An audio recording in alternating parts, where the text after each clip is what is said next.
అందరికీ నమస్కారం. Welcome to our channel. నిన్నటి వరకు 12 రాశుల్లో 4 రాశుల వారి గురించి గురుగారు చాలా చక్కగా వివరించారు. సో మరి ఇప్పుడు మిగతా రాశుల వారి గురించి కూడా మాట్లాడతాం. మనతో పాటు ఉన్నారు కేఎస్ఆర్ గారు. గురుగారు నమస్తే. నమస్తే అమ్మా. గురుగారు, ఏప్రిల్ నెలలో మీనరాశి వారికి ఎలా ఉండబోతుంది అంటారు? మీన రాశి వారికి కూడా ఎక్కువ శాతం అయితే కనుక మంచి ఫలితాలు ఉంటాయి. కొత్త అవకాశాలు తలుపు తట్టడానికి అయితే అవకాశం ఉంది.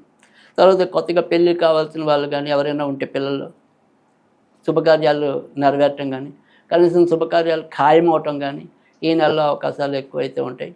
అయితే వచ్చే ఇబ్బంది ఏంటంటే వీళ్ళకి కూడా ఇప్పుడు ప్రస్తుతం ఏలినాడ్సని అనేది జరుగుతుంది కాబట్టి కొత్త బాధ్యతలు ఎలా కొత్త వస్తాయో అలాగే ఈ తిప్పట అంటే అధికంగా తిరగాల్సిన పరిస్థితి, లేదా మనం మనసుతో పెట్టి చేసేది బుర్రతో పెట్టి పని చేసేది అయితే ఆ బుర్ర మీద ఒత్తిడి, సో మార్కెటింగ్ ఉంది, శారీరక ఒత్తిడి, అంటే ప్రతిదీ కూడా శ్రమతో ఎక్కువ విజయం పొందటం అనేది ఉంది. సో శ్రమ లేకుండా అటు మానసిక సంఘర్షణ, శారీరక సంఘర్షణ ఈ రెండింటితోనే మీన రాశి వాళ్ళు ముందుకెళ్ళే పరిస్థితి ఉంది తప్ప అమ్మయ్య అన్నట్టుగా అయితే ఉండదు. బట్ ఓకే, కొత్త అవకాశాలు వస్తాయి. వీళ్ళు నిరూపించుకోవడానికి కొద్దిగా శ్రమ పడినా కూడా ఇది రైట్ టైం.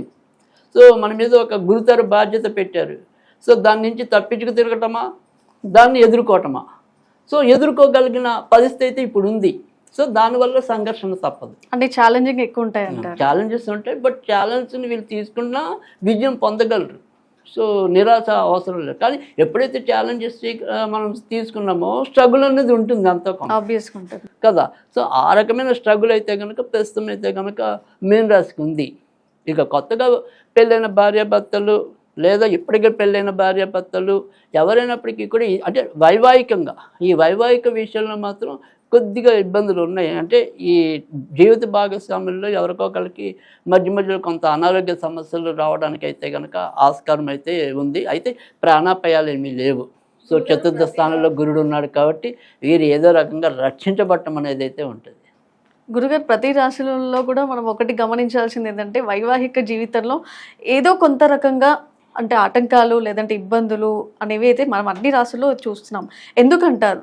అంటే సాధారణంగా ఇప్పుడున్న గ్రహస్థితిలోకి వచ్చేప్పటికి ఏంటంటే ఏదైనా ఈ రాహుకేతు అనేది ఇబ్బంది అనేది ఉంది. అంటే ఎవరికైతే మేలు చేయాల్సిందో భార్యాభర్తల పరంగా అక్కడ రాహుకేతు ఇబ్బంది ఉంది.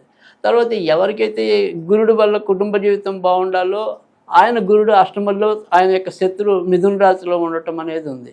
అందుకని ప్రతి ఒక్క దాని మీద ఎంతో కొంత ఇంపాక్ట్ అనేది ఉంది. ఇప్పుడు కన్యారాశి ఉంది. కన్యారాశి వాళ్ళకి వైవాహిక జీవితం బాగుండాలి అనుకున్నప్పటికీ కూడా అక్కడ శని సప్తమ స్థానంలో ఉండటం అనేది. తర్వాత తులారాశికి బాగుండాలి అనుకుంటే కనుక ఆయన శత్రువు అంటే కుజుడు, ఆ కుజుడు ఆయన శత్రురాక్షమైన కుంభరాశిలో సంచరిస్తున్నాడు. అలా ప్రతి ఒక్కరికి ఏదో రకంగా మెలుకుంది ఇప్పుడు ఈ ప్రస్తుతం ఉన్న. అందుకని మీరు అన్నట్టుగా అంటే మీరు బాగా పరిశీలన చేశారు, అందరికీ ఇంచుమించుగా ఆ రకంగా ఉంది అన్నట్టుగా. కానీ ఉంది అంటే ఈ రకాలైన కారణాల వల్ల కొంత ఉంది. లేదు వీళ్ళిద్దరు బాగున్నారు అంటే కనుక ఖచ్చితంగా అనారోగ్యం. ఇటు ఏలినాడ్సని అనేది ప్రస్తుతం కుంభరాశికి ఉంది, మీనరాశికి ఉంది, మేష రాశికి ఉంది. మళ్ళీ అర్ధాష్టమ శని ధనురాశికి ఉంది, అష్టమ శని అనేది సింహరాశికి ఉంది. అంటే 5 రాశులు పోయాయి. గురుగారు, మరి ప్రతి రాశుల్లో కూడా గమనించింది ఏంటంటే ఆటంకాలు వైవాహిక జీవితంలో ఉంది అని.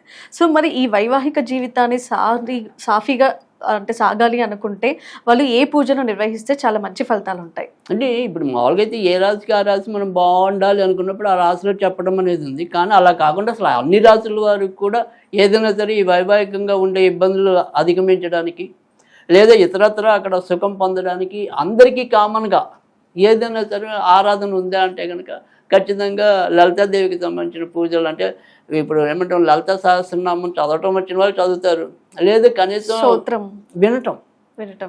ఇప్పుడు మనకు వస్తే ఓకే చదువుతాం, తప్పేందో చదివితే ఇంకా మంచిది. కనీసం మనకి నవమీద భక్తి మార్గాల్లో శ్రవణం అనేది కూడా ఉంది కాబట్టి విన్నా కూడా మంచిదే. సో అందుకని అప్పుడప్పుడు కనీసం ఈ నెలంతా కూడా ఈ రకమైన లలిత పారాయణ, లలిత సహస్రనామాలు వినటం, పారాయణ చేయొచ్చు, వినటమైనా శ్రవణమైనా చేయొచ్చు. ఈ రెండిట్లో ఏదో ఒకటి చేసినా సరిపోతుంది. గురుగారు, మీనరాశి వారు ఎలాంటి రత్నాన్ని ఉపయోగిస్తే మంచి ఫలితాలు ఉంటాయి? మీన రాశి వాళ్ళు అయితే కనుక కనకపుష్ప రకం ధరించినట్టయితే కనుక మంచి ఫలితాలు మరింత పెరుగుతాయి. సో చూశారు కదా 12 రాసుల వారికి ఎలా ఉంది అంటే మొత్తం మీద కూడా చూసుకుంటే అన్ని రాసుల వారికి కూడా ఈ ఏప్రిల్ నెలలో చాలా మంచిగానే ఉందన్నట్టుగా మనకైతే తెలుస్తోంది. కాస్త ఆటంకాలు ఉన్నప్పటికీ కూడా వారికి సంబంధించిన పరిష్కారానికి ఎలాంటి రత్నాన్ని ఉపయోగించాలో కూడా మన కేఎస్ఆర్ గురువు గారు కూడా చెప్పడం జరిగింది. మరో ఎపిసోడ్లో మళ్ళీ కలుసుకుందాం. అంతవరకు సెలవు.